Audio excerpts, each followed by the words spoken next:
Now it's the turn of top Tory Nadhim Zahawi to be put under the microscope and examined. You may have heard a lot about him recently. He became the new Chancellor hours after the former Chancellor Rishi Sunak and Health Secretary Sajid Javid both resigned in unison. He's been a staunch supporter of Boris Johnson right until the bitter end, and recently launched his own unsuccessful bid to be PM. Like many other Tories, his dodgy tax affairs have also been brought to light, calling into question his suitability to hold high office in the first place. But what's his background? And how did he eventually rise to become one of the most senior Conservative members today?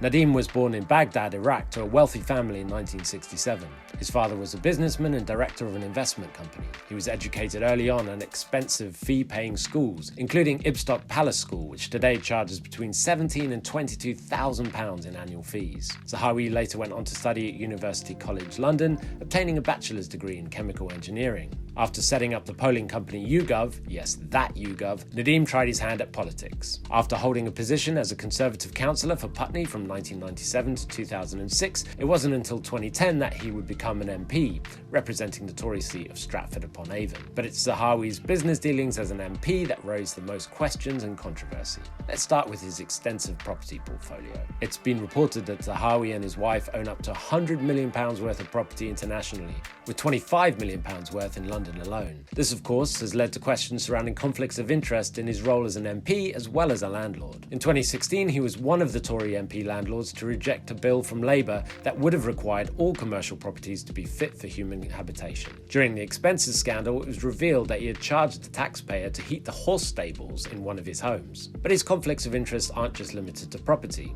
Among Zahawi's many corporate roles was his stint as Chief Strategy Officer for Gulf Keystone Petroleum, for which he got paid over £20,000 a month. During his time in this role, he also served on the all-party parliamentary group on Kurdistan region in Iraq, which received secretarial support from the Gulf Keystone Petroleum company he was working for. In addition to all this, there have been questions about Zahawi's tax in relation to Gibraltar-based investment company Belshore Investment, owned by his father.